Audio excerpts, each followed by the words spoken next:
Hello दोस्तों, आप सभी का स्वागत है हमारे यूट्यूब चैनल एक कहानी पर।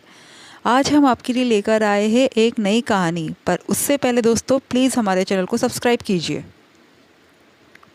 आज ऑफिस से आने में नैतिक को काफ़ी देर हो चुकी थी। रात के 9 बज चुके थे। अभी तो पत्नी दिव्या को भी हॉस्पिटल से लेना था।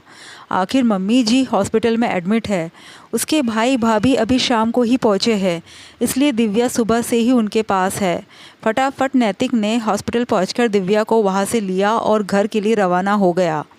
दिव्या और नैतिक को बहुत ज़ोरों से भूख लग रही थी, पर दोनों ही चुप थे। पता था आज खाना बनाने वाली शिमला नहीं आई होगी। आती भी क्यों, आखिर दिव्या की तेज़ ज़बान ने उसे मजबूर कर दिया ना आने के लिए।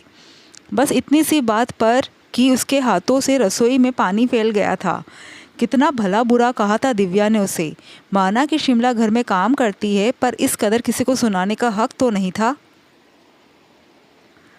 जब से घर में मॉड्यूलर किचन बना है, दिव्या का दिमाग बस आसमान में ही घूमता रहता है। आखिर पूरी रिश्तेदारी में उसी का किचन था जो मॉड्यूलर था, जहाँ सारी सुख सुविधाएं थी। बस उसे लगता कि किसी का स्टैंडर्ड उससे मैच नहीं करता, इसलिए ज़िद करके घर में काम करने वाली भी रख ली। जबकि घर में ले दे करके 3 सदस्य ही थे, दिव्या, नैतिक और नैतिक की अम्मा। वो ये भी भूल गई कि वो एक मध्यम वर्गीय परिवार की सदस्य है और यह किचन किश्तों पर बना है, जिसकी किश्तें अम्मा जी की पेंशन से जाती है। खैर, जैसे ही दिव्या और नैतिक घर में घुसे तो पूरा घर खाने की खुशबू से महक रहा था। अचानक नैतिक ने खुश होते हुए कहा, यार ये खुशबू तो जानी पहचानी है, ज़रूर आज अम्मा ने खाना बनाया है। सुनकर दिव्या का दिमाग खराब हो गया। ज़रूर अम्मा जी ने मेरी रसोई की ऐसी की तैसी कर दी होगी। मन ही मन सोचती हुई दिव्या रसोई की तरफ दौड़ी। देखा तो अम्मा रसोई के बाहर की तरफ खुली जगह में खाना पका रही थी। पीछे पीछे नैतिक भी आ गया। उन दोनों को देखते ही अम्मा जी बोली, अरे तुम दोनों आ गए। शिमला तो आज आई नहीं थी और तुम लोगों को बहुत देर भी हो गई थी, तो मैंने सोचा कि नीतू कितने दिनों से कह रहा है कि अम्मा तेरे हाथों की रोटी खानी है, वो भी चूल्हे वाली, तो मैं ही आज खाना बनाए देती हूँ। अब चूल्हा तो कहा था घर में, इसलिए ये ईंटें रखकर जैसे तैसे से जलाकर ये रोटियाँ सेकी है। फटाफट तुम दोनों हाथ मुँह धो करके आ जाओ, मैंने खाना बना दिया है। अम्मा जी अपने पसीने पोंछते हुए बोली। अम्मा जी, आपको किसने कहा था ये सब करने के लिए? हम आ रहे थे ना, आकर बना देती खाना, थोड़ा सा सब्र भी ना हुआ आपसे? अचानक दिव्या ने कहा तो अम्मा जी दिव्या की तरफ देखने लगी, फिर थोड़ा संभल कर बोली, बहू मुझे लगा कि तुम लोग भूखे आओगे तो कम से कम तुम्हारे लिए खाना बना दूँ। अब मुझे तुम्हारे ये नए चूल्हे जलाने तो आते नहीं थे, इसलिए इसलिए आपने मेरी नई रसोई की ऐसी की तैसी कर दी, पूरी रसोई गंदी करके रख दी। आपको पता भी है इसे बनाने में कितने पैसे लगते हैं, कितना महंगा किचन है हमारा। कितने ही स्टैंडर्ड से रख लो, लेकिन आपको तो लो स्टैंडर्ड में रहने की आदत है। ये तुम क्या कहे जा रही हो दिव्या? अम्मा ने कितने प्यार से खाना बनाया है, सिर्फ इसलिए कि उनका बेटा उनके हाथ का बना हुआ खाना खाना चाहता था, और तुम हो कि उन्हें 2 बातें सुना रही हो। वैसे भी ईंटें रखकर ही तो खाना बनाया है, वो तो अभी हट जाएगी। और दूसरी बात, खाना किचन के बाहर बनाया है तो तुम्हारा किचन गंदा कैसे हो गया? एक तो अम्मा ने तुम्हारे लिए खाना बना के रखा, ऊपर से तुम। मैंने तो नहीं कहा था उन्हें मेरे लिए खाना बनाने के लिए। आ तो रही थी मैं घर में, कोई भूखे तो नहीं मर जाते इतनी देर में। क्या तुम्हारे स्वाद के चक्कर में अपने किचन को ख़राब कर दूँ? जब देखो किचन किचन करती रहती हो। तुम ये भी भूल गई कि अम्मा ने ही तो ये किचन बनाने के लिए पैसे दिए थे, फिर भी तुम ये सब हरकतें कर रही हो। क्या अम्मा कभी अपने हाथों से खाना बनाकर मुझे खिला नहीं सकती? क्या तुम्हारे इस किचन के चक्कर में मैं अम्मा के हाथ का स्वाद हमेशा के लिए भूल जाऊँ? तुम्हारे लिए इंसान ज़रूरी है या किचन?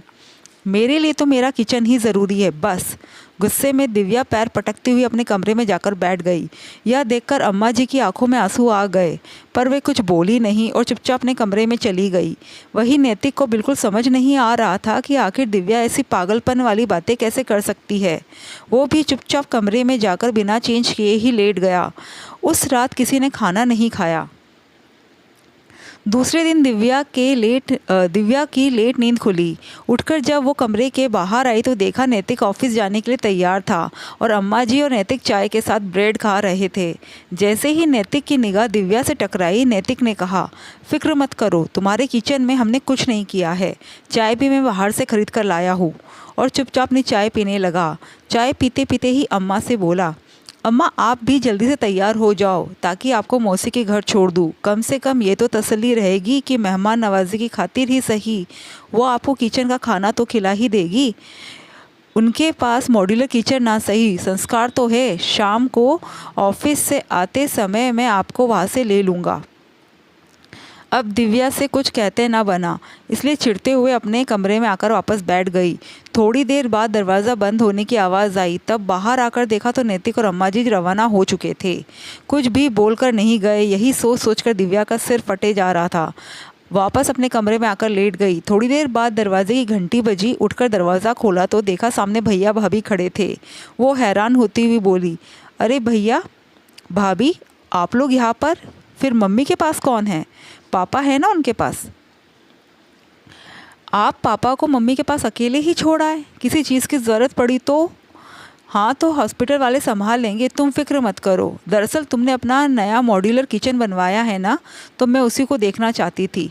मैं भी सोच रही हूँ बस इस तरह का किचन मैं भी बनवा लूँ। अपनी भाभी के मुंह से इस तरह की बातें सुनकर दिव्या हैरान रह गई। फिर लगभग भाभी को डांटते हुए बोली, भाभी मम्मी हॉस्पिटल में है और आप किचन कैसा बनवाना ये सोच रही है।